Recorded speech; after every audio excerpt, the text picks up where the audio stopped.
Happy Monday, everybody. My name is Brandon Rosa, and welcome to episode 145 of the Xbox in 10 podcast, your weekly source of Xbox gaming news covered in around 10 minutes. Every Monday, this podcast covers new game releases, the previous week's gaming news, and we all learn an Xbox-related fun fact together. This show is on YouTube and podcast services around the world, so please subscribe on your favorite and leave a review. Xboxin10.com, no numbers, is your quick source for links to all of our podcast destinations and social media profiles, which you can follow at Xboxin10. To start, let's talk game releases.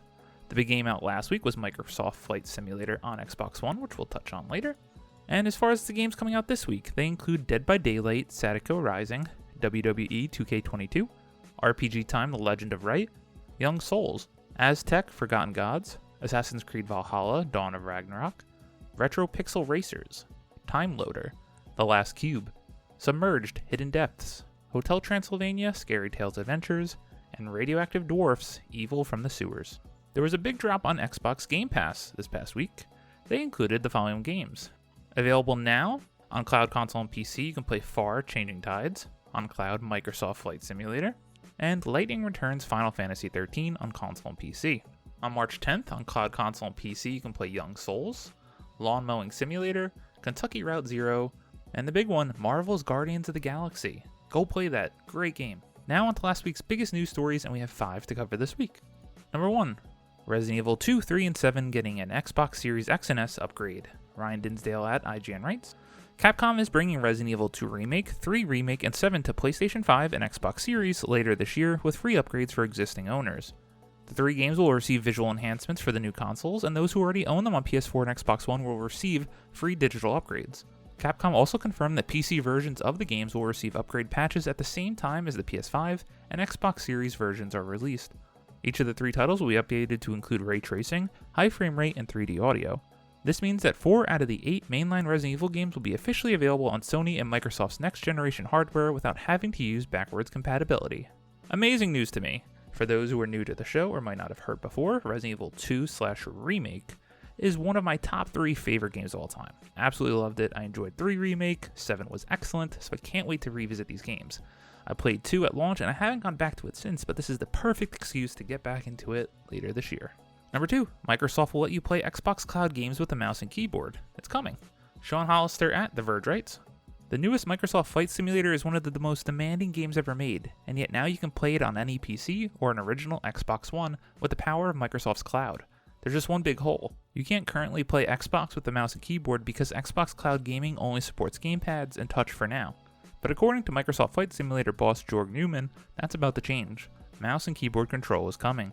Newman spilled the beans in a Flight Simulator video Q&A via Windows Central where he says it will be platform-level support, meaning theoretically any Xbox Cloud game could offer mouse and keyboard control. Here's my transcript of the most relevant part. This is a platform-level support, so it has nothing to do with us. Obviously, mouse keyboard works for our sim, so the platform team is working on this, and no, I can't give a date because it's the platform team, I don't know their dates, but it's coming, and we're also talking about making touch work too. He also suggests that Microsoft Flight Simulator might support touch and even gyro control so you can tilt the fly when you're playing, say, on a phone.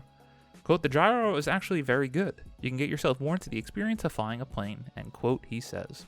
This is actually really cool, that you can play a demanding game such as Microsoft Flight Simulator on a console that came out in 2013.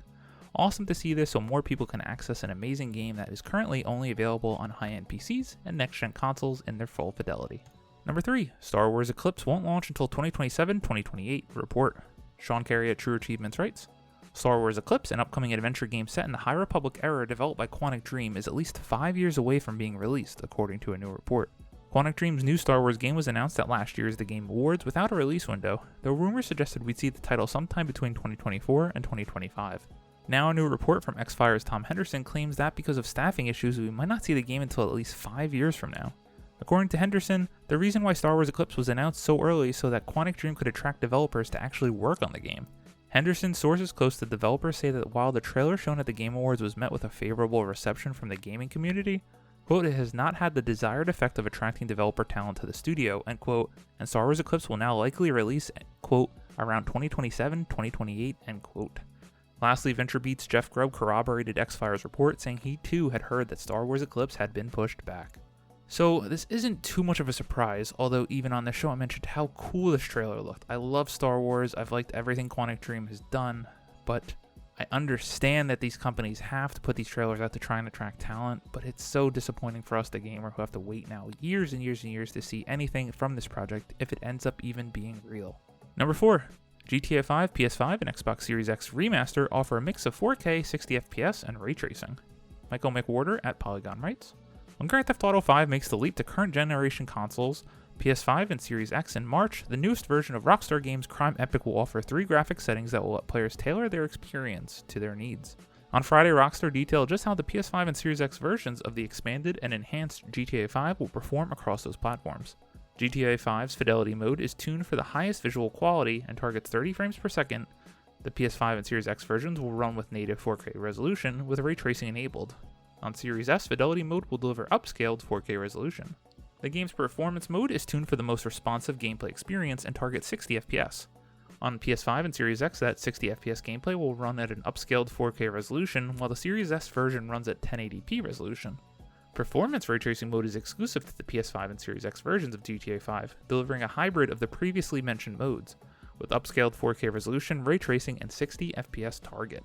Rockstar reiterated its broader visual improvements of GTA 5, which included faster load times, improved lighting, shadows, and water reflections, and increased population, traffic variety, and vegetation density. Suitably, the new versions of GTA 5 will also include highly detailed new explosions.